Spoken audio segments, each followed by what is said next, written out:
नमस्कार दोस्तों। आज की इस वीडियो में मैं बात करूंगा GSTR9 की। जी हां दोस्तों, GSTR9 की जो सभी टेबल्स हैं, टेबल नंबर 4 से लेकर टेबल नंबर 19 तक, हम एक एक टेबल का पूरा बेसिक समझने वाले हैं। अगर आप GSTR9 सीखना चाहते हो तो मैं एकदम स्टार्टिंग से बिल्कुल बेसिक एक एक पॉइंट बताने वाला हूं, किस तरीके से आपको GSTR9 फाइल करना है। दोस्तों, GSTR9 फाइल करने के लिए सबसे मेन पॉइंट क्या है कि जो ये GSTR9 की सभी टेबल्स हैं, इन टेबल्स का आपको बेसिक पता होना चाहिए कि कौन सी टेबल में कौन सा डेटा जाएगा, किस टेबल का इफेक्ट क्या पड़ेगा। सबसे पहले आपको तो पूरा बेसिक पता होना चाहिए हर एक टेबल का। इसके बाद आपको GSTR9 फाइल करने में कोई दिक्कत नहीं होगी। दोस्तों, ऐसा है कि अगर मैं अभी ऑनलाइन जाके एक एक टेबल को ओपन करके आपको बता दूं इसमें ये डेटा जाएगा, इसमें ऐसा करना है, तो ऐसे समझ में नहीं आएगा। हमें पहले ये पता होना चाहिए कि इन टेबल का बेसिक क्या है, इन टेबल का मतलब क्या है। इसके बाद आपको GSTR9 फाइल करने के लिए किस तरीके से वर्किंग करनी है, अपने बुक्स ऑफ अकाउंट को किस तरीके से रिकंसाइल करना है, वो सारी चीजें मैं आपको बताने वाला हूं। इस वीडियो में हम पूरा बेसिक समझने वाले हैं, टेबल वाइज एक एक टेबल का। और इसके लिए हम कुछ बेसिक पॉइंट है, सबसे पहले उसको समझ लेते हैं। देखिए, अगर आप GSTR9 फाइल करने जा रहे हो तो आपको ये चीजें पता होनी चाहिए। क्या? जैसे कि आपका GSTR9 जो होता है वह ऑटो ड्राफ्टेड होता है। उसमें जो आपकी सेल्स की डिटेल होती है, जो आपकी ITC होती है, वह सारा कुछ उसमें ऑटोमेटिक फिल होता है। और यह डिटेल कहां से आता है GSTR9 में? आप जो पूरे साल GSTR1 और GSTR3 भी फाइल करते हो, वहां से डाटा पूरा आपका GSTR9 में आता है। और GSTR9 आपकी फाइनल रिटर्न होगी। इसमें आपको बिल्कुल करेक्ट डिटेल देनी होगी। आपको अपना पूरा बुक्स ऑफ अकाउंट रिकंसाइल करना होगा। यहां पर आप ध्यान रखना, जो आपका बुक्स ऑफ अकाउंट होगा वह आपका फाइनल डाटा होगा, क्योंकि आपके बुक्स ऑफ अकाउंट का ऑडिट हो चुका है। और जो डाटा आपके बुक्स ऑफ अकाउंट में हो रहा दिख रहा है, वही डाटा आपके GSTR9 में होना चाहिए। ऐसा नहीं कि आपने बुक्स ऑफ अकाउंट देखा, GSTR9 का पोर्टल देखा, तो आपके GSTR9 पोर्टल में मान लीजिए 11 लाख का अमाउंट दिख रहा है और आपके बुक्स ऑफ अकाउंट में 10 लाख का अमाउंट दिख रहा है, तो आपके लिए सही डेटा कौन सा माना जाएगा? जो आपका बुक्स ऑफ अकाउंट बता रहा है, यानी कि जो आपकी ऑडिटेड बुक्स है, जो आपकी ऑडिटेड बैलेंस शीट है, जो आपका प्रॉफिट एंड लॉस अकाउंट है, वह आपका सही डिटेल माना जाएगा। तो आपको अपने बुक्स ऑफ अकाउंट के आधार पर ही GSTR9 में चेंज करना है। ऐसा नहीं कि आपने GSTR9 में जो दिख रहा है उस डेटा को आप अपने बुक्स में ठीक करो, ऐसा नहीं है। आपके बुक्स में जो है वही आपका करेक्ट डाटा है और उसी के हिसाब से आपको GSTR9 फाइल करना है। और एक चीज और इसमें ध्यान देना, जो फाइनल डाटा होगा, जब आप अपने GSTR9 में फाइनल डाटा एंट्री कर दोगे, फाइनल डाटा एंट्री करने के बाद अगर टैक्स की लायबिलिटी आती है तो आपको टैक्स पेमेंट करना होगा DRC03 से, सॉरी DRC03 से आपको टैक्स का पेमेंट करना होगा। हाँ, लेकिन आप GSTR9 में कोई ITC क्लेम नहीं कर सकते हो। आपकी टैक्स पेमेंट करने की लायबिलिटी आएगी तो आप टैक्स का पेमेंट कर सकते हो DRC03 से। लेकिन अगर आपका कोई ITC क्लेम करना है तो GSTR9 में आप इनपुट टैक्स क्रेडिट का क्लेम नहीं कर सकते।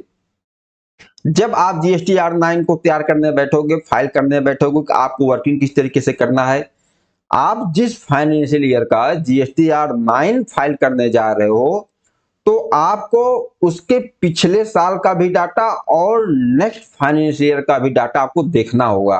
क्यों? क्योंकि GSTR9 में प्रीवियस फाइनेंशियल ईयर और नेक्स्ट फाइनेंशियल ईयर के डाटा का इफेक्ट होगा। जैसे मान लीजिए हम फाइनेंशियल ईयर 23-24 का GSTR9 फाइल करने जा रहे हैं, तो हमें 23-24 का प्रीवियस ईयर 22-23 और नेक्स्ट ईयर कौन सा होगा 24-25 को भी देखना होगा। इनकी सबकी वर्किंग हमारे GSTR9 में आएगी। जैसे मान लीजिए हम फाइल करने जा रहे हैं कौन सा ईयर का, 23-24 का, जिसका हम GSTR 9 फाइल करेंगे। इसको हम करंट फाइनेंशियल ईयर भी बोल सकते हैं, आगे हम इसको समझेंगे। इसको हम बोलेंगे करंट फाइनेंशियल ईयर, जिस ईयर का हमें फाइल करना है, यानी कि 23-24 का। और जब प्रीवियस फाइनेंशियल ईयर बोलेंगे तो इसका मतलब हो गया 22-23, और नेक्स्ट फाइनेंशियल ईयर जब बोलेंगे तो इसका मतलब हो गया 24-25। ओके, अब एक चीज इसमें सबसे मेन पॉइंट, जो आपका प्रीवियस फाइनेंशियल ईयर का डाटा होगा और जिस ईयर का आप फाइल कर रहे हो GSTR 9, उस करंट ईयर में प्रीवियस फाइनेंशियल ईयर के लिए अगर आपको कोई डाटा एंट्री करना होगा तो GSTR 9 में उसके लिए कोई अलग से टेबल नहीं दी गई है। हाँ, आप करंट फाइनेंशियल ईयर का 9 फाइल कर रहे हो GSTR 9, यानी कि मतलब 23-24 का आप GSTR 9 फाइल कर रहे हो, आपको 22-23 का कोई डाटा 23-24 में दिखाना है तो उसके लिए कोई अलग से सेपरेट टेबल GSTR 9 में नहीं दिया हुआ है। आपको इसी में एडजस्टमेंट करके लिखना होगा, और वह किस तरीके से दिखाना होगा अभी हम आगे समझने वाले हैं।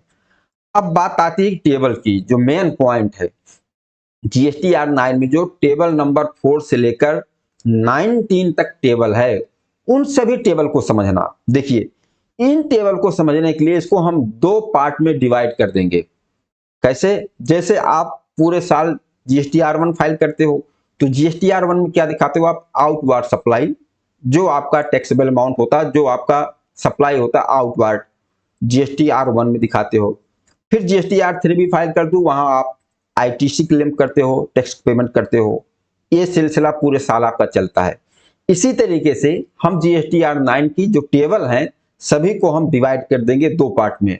सबसे पहले हम देख लेंगे जो हमारे आउटवार्ड की डिटेल होगी, यानी कि जो सेल्स से रिलेटेड टेबल हैं उनको समझ लेते हैं। और दूसरा पार्ट हमारा जो हमारी ITC से रिलेटेड टेबल होगा, जिसमें हम ITC क्लेम करते हैं, टैक्स पेमेंट करते हैं, उन सबको दो पार्ट में हम पूरे टेबल को समझ लेते हैं। जैसे अब हमारे पास टेबल क्या है, टेबल हमारे पास है टेबल नंबर 4। टेबल नंबर 4 से स्टार्ट होता है लास्ट टेबल नंबर 19 तक। अब हम इसमें सेल्स से रिलेटेड जो टेबल है उसको समझते हैं। देखिए, सेल्स रिलेटेड टेबल आपका table number 4, table number 5, table number 10, 11, table number 9 and 14। इतनी टेबल जो आपकी है ये सेल्स से रिलेटेड है। आपके सामने देखिए लिखा हुआ है सेल्स से रिलेटेड टेबल इतनी है।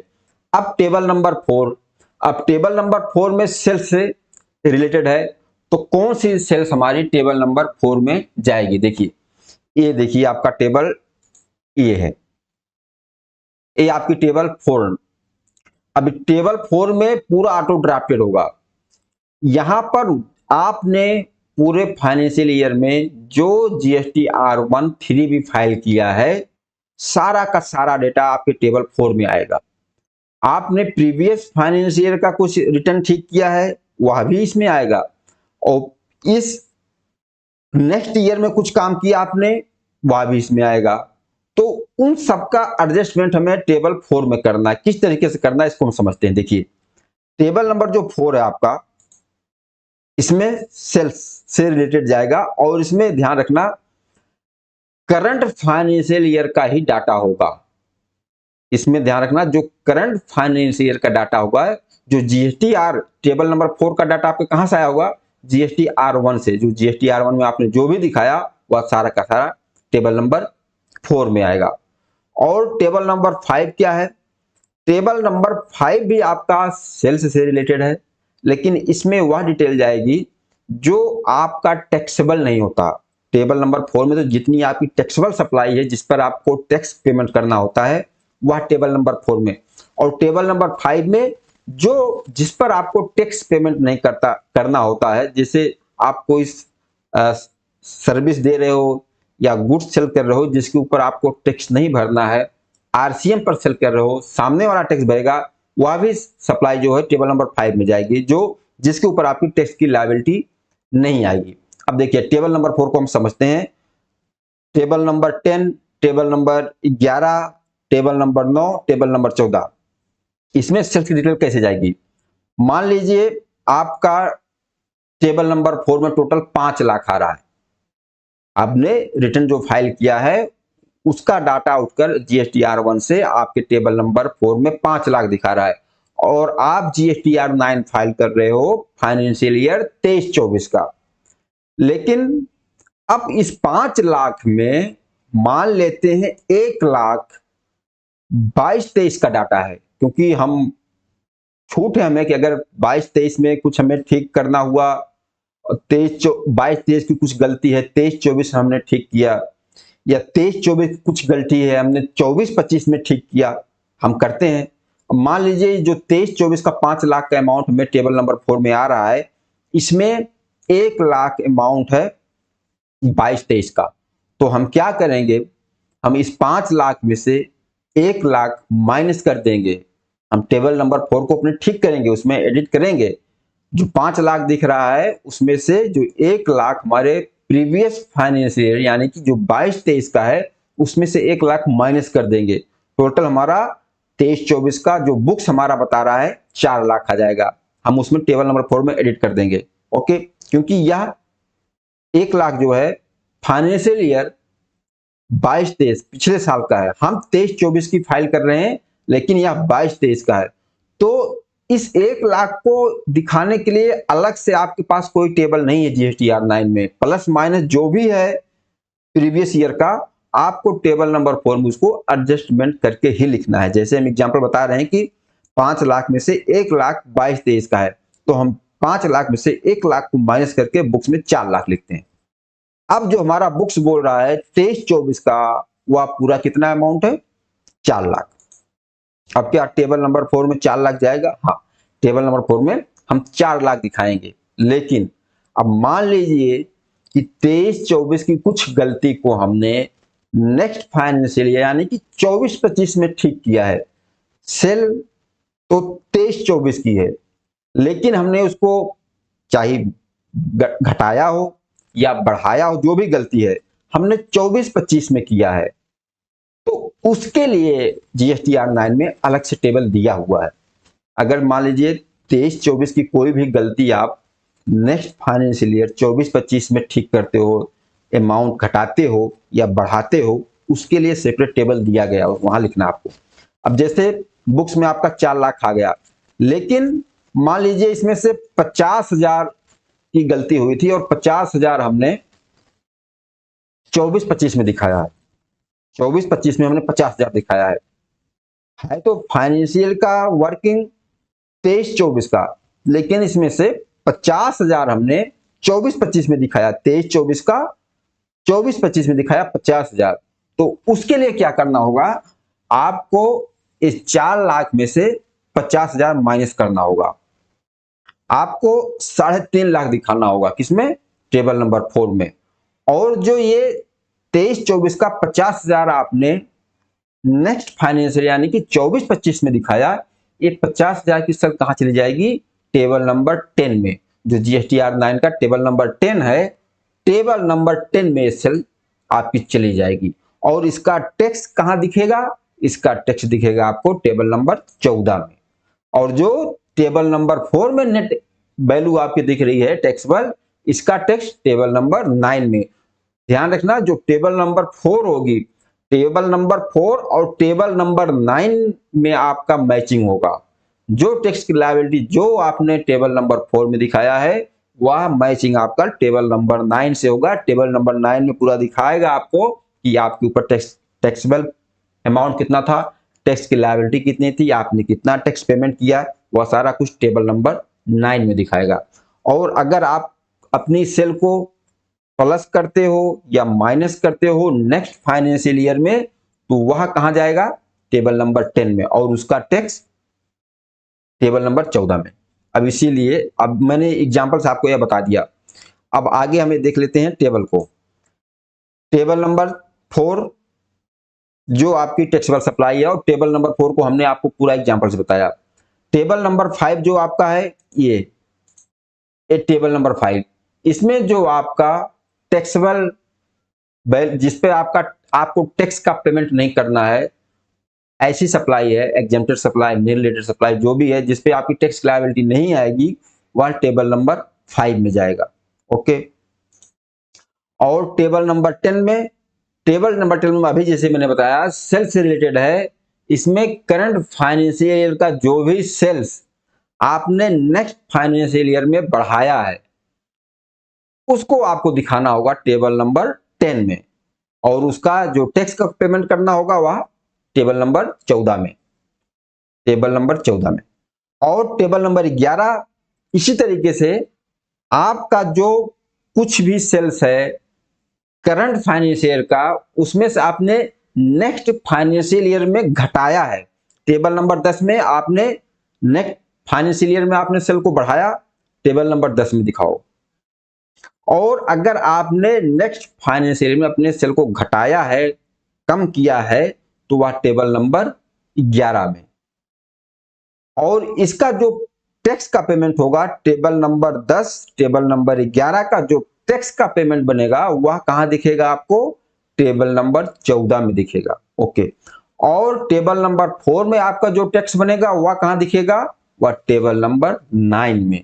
तो यहां से table number 4, 5, 10, 11, table number 9 and 14 यहां तक हमने समझ लिया। सेल्स से रिलेटेड जो टेबल थी ये सारी टेबल हमने समझ लिया, 5, 10, 11, 9 और 14। टेबल नंबर 4 में सेल से रिलेटेड टेल जो आपकी टैक्सेबल सेल है, किस तरीके से कौन सा सेल टेबल नंबर 4 में जाएगा।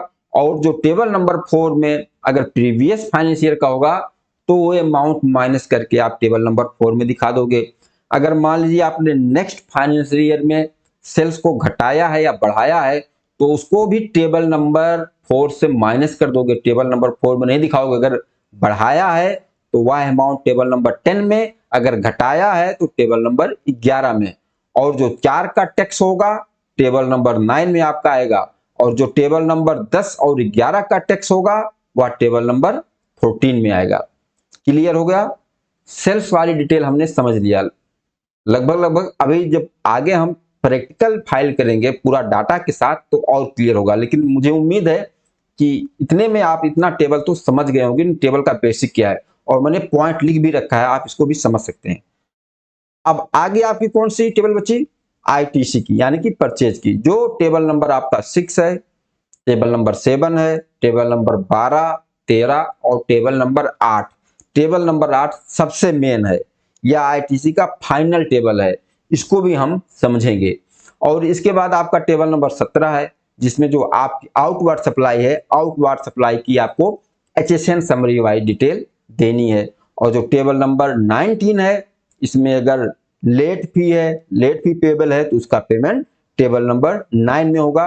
और जो टेबल नंबर 15, 16 और 18 यह ऑप्शनल है, अगर आप चाहो तो इनको फाइल करो, ऐसा कोई कंपलसरी नहीं है, ये ऑप्शनल है। तो दोस्तों मुझे उम्मीद है कि जो जीएसटीआर 9 की ये टेबल है, इतना टेबल नंबर 4 से लेकर 19 तक मैंने एक एक टेबल का आपको बता दिया इसमें है क्या। अब आगे हम देखेंगे कि किस तरीके से हम इसमें डाटा फिलअप करेंगे और अपने बुक्स ऑफ अकाउंट को किस तरीके से तैयार करेंगे। और इस वीडियो में इतना ही। इस वीडियो के बारे में बताना, यह वीडियो आप लोगों को कैसा लगा। नमस्कार, धन्यवाद।